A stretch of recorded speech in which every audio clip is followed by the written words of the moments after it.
Michael Madhusudan দত্তের মেঘনাদবধ কাব্য। এটা কিন্তু শুধু একটা মহাকাব্য না, এটা রামায়ণের গল্পের একটা সম্পূর্ণ নতুন পাঠ।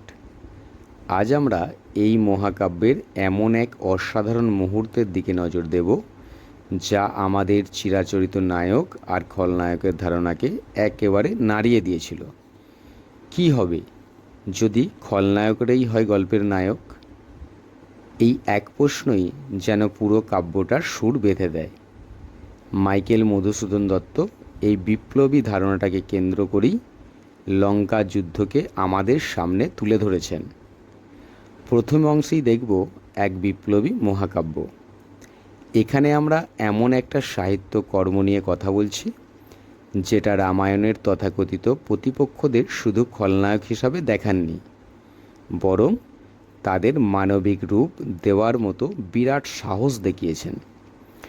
এখানে মাইকেল মধুসূদন দত্ত অভিষেক পর্বে মহাকাব্যের বিষাদ, কর্তব্যের ডাক ও এক বীরের জাগরণকে দেখিয়েছেন।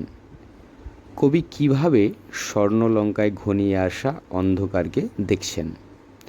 প্রথমত বীরবাহুর পতন। রাবণের প্রিয় পুত্র বীরবাহু যুদ্ধে নিহত হচ্ছে, গোটা লঙ্কা শোকে স্তব্ধ। দ্বিতীয়ত রামের প্রত্যাবর্তন। মৃতপ্রায় রামচন্দ্র অলৌকিকভাবে পুনর্জীবিত হয়ে পুনরায় লঙ্কা আক্রমণ করছেন। তৃতীয়ত মেঘনাদের অজ্ঞতা। লঙ্কার শ্রেষ্ঠ বীর মেঘনাদ প্রমোদ কাননে বিলাসে মত্ত, এই মহাবিপদ সম্পর্কে সম্পূর্ণ অজ্ঞ। এর ফলে প্রমোদ কাননে বিষাদের সুর, কনক আসন ত্যাগ করে মেঘনাদ ধাত্রী প্রভাসার তথা ছদ্মবেশী লক্ষ্মীর কাছে লঙ্কার কুশল জানতে চাইলেন। ধাত্রীর উত্তরে লঙ্কার ভয়াবহ অবস্থার কথা তুলে ধরে বললেন, হায় পুত্র, কি আর কহিবল কনক লঙ্কার দশা, ঘোরতর রণে হত প্রিয় ভাই তব বীরবাহু বলি।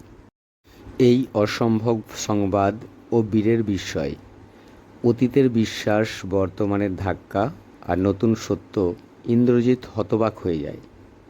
তার এই দৃঢ় বিশ্বাস, তিনি রাত্রিকালীন যুদ্ধে রামচন্দ্রকে খণ্ড খণ্ড করে কেটেছেন, কিন্তু সেই মৃত মানুষ ফিরে আসায় তার বীরত্বের অহংকারে আঘাত হানে। ধাত্রী রামচন্দ্রকে মায়াবী মানব হিসাবে আখ্যায়িত করেন। তিনি বলেন, মায়াবী মানব সীতাপতি তব স্বরে মরিয়া বাঁচিল। পরবর্তীতে মেঘনাদের স্বর্ণলঙ্কার ত্যাগ ও আত্মধিৎকারে তীব্র ক্ষোভে মেঘনাদ ফুলের মালা ছিঁড়ে ফেললেন এবং সোনার বালা দূরে ছুঁড়ে দেন। শত্রু যখন লঙ্কায় ঘিরে রেখেছে, তখন নারীদের মাঝে নিজের অবস্থানকে তিনি চরম লজ্জা বলে মনে করেন। তাই তিনি বলেছেন, ধিক মোড়ে বৈরী দল বেড়ে স্বর্ণ লঙ্কা, হেথা আমি বামাদলে মাঝে। পরবর্তীতে কবি মেঘনাদের রণসজ্জা ও মহাকাব্যিক উপমা ব্যবহার করেছেন। মেঘনাদের যুদ্ধ প্রস্তুতিকে কবি দুটি মহাকাব্যিক ঘটনার সাথে তুলনা করেছেন। হৈমবতী সুত তারকাসুরের বধের উদ্দেশ্যে দেবসেনাপতি কার্তিকেয়ের সাজ, অন্যদিকে বৃহন্ননারূপী কিরীটী এখানে বিরাট রাজা গোধনের উদ্ধারের জন্য শমীবৃক্ষমূলে অর্জুনের রূপ ধারণ।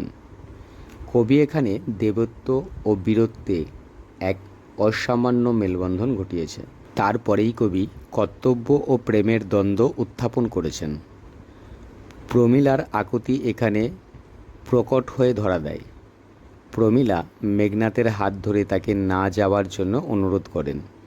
তিনি প্রশ্ন করেন, তাকে ছাড়া প্রমীলা কিভাবে বাঁচবেন? কেমনে ধরিবে প্রাণ তোমার বিরহে এ অভাগী। এখানে কাব্যিক সৌন্দর্যের দুটি রূপক ব্যবহার করেছেন, মাতঙ্গ ও ব্রততী। গহীন বনে হাতি চলে গেলেও লতা যেমন তার পা জড়িয়ে রাখে, প্রমীলাও তেমনি মেঘনাদকে আঁকড়ে ধরতে চান। মেঘনাদ প্রমীলাকে আশ্বাস দেন, তার ভালোবাসার বাঁধন অটুট। শত্রুদের বিনাশ করে তিনি দ্রুতই ফিরে আসবেন। তারপরেই কবি এখানে দুই প্রজন্মের মহামিলন ঘটান। রণশয্যায় সজ্জিত রাবণের সামনে উপস্থিত হয় মেঘনাদ। পিতার চরণে প্রণাম করেন। তিনি রামচন্দ্রকে সমূলে বিনাশ করার তথা বেঁধে পিতার চরণে এনে ফেলার অনুমতি প্রার্থনা করেন। মেঘনাদ বলেন, সমূলে নির্মূল করি পামরে আজি, ঘোর ষড়ানলে করি ভস্য। তারপরেই কবি রাবণ ও মেঘনাদের মনস্তত্ত্বের তুলনামূলক চিত্র আঁকেন। মেঘনাদ আত্মবিশ্বাসী, যুক্তিবাদী ও প্রবল অহংকারবোধে চালিত। তিনি রামকে একজন সাধারণ দুর্বল মানুষ মনে করেন। অন্যদিকে রাবণ ক্লান্ত, শোকাহত ও নিয়তির কাছে মানসিকভাবে পরাজিত এবং রামের অলৌকিক শক্তিতে ভীত ও বিস্মিত। অপমানের জ্বালা ও যুদ্ধের দাবিতে মেঘনাদ রাবণকে বোঝান যে পুত্র জীবিত থাকতে পিতা যদি যুদ্ধে যান তবে তা রাক্ষসকুলের জন্য চরম কলঙ্ক। এই দৃশ্য দেখলে স্বর্গের দেবতারা হাসাহাসি করবেন।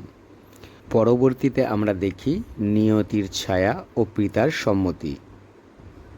রাবণ তার ভাই কুম্ভকর্ণের মর্মান্তিক পরিণতির কথা স্মরণ করেন, যাকে অকালে জাগানোর ফলে সমুদ্র তীরে বজ্রাহত তরুর মতো লুটিয়ে পড়তে হয়েছিল। এখানে রাবণ শেষ পর্যন্ত সম্মতি দেন, কিন্তু শর্ত দেন যে যুদ্ধে যাবার আগে মেঘনাদকে ইষ্ট দেবতার পুজো নিকম্বিলা যজ্ঞ সম্পূর্ণ করতে হবে। পরে যাবতীয় দ্বিধা ও সংখ্যার অবসান ঘটিয়ে রাবণ স্বাস্থ্যবিধি অনুযায়ী পবিত্র গঙ্গাজল দিয়ে মেঘনাদকে লঙ্কার প্রধান সেনাপতি পদে অভিষিক্ত করেন। এই অভিষেক কেবল সম্মান বা ক্ষমতা নয়, এটা আসলে মৃত্যুর দিকে এক অনিবার্য যাত্রা। মধুসূদন দত্ত রাক্ষসদের নিছক দানব হিসাবে নয়, বরং দৈব শক্তির বিরুদ্ধে লড়াই করা এক ট্র্যাজিক মহৎ বীর হিসাবে চিত্রিত করেছেন। মেঘনাদের এই জাগরণ ও অভিষেক বাংলা সাহিত্যের অন্যতম শ্রেষ্ঠ বীর রস ও করুণ রসের মেলবন্ধন ঘটিয়েছে।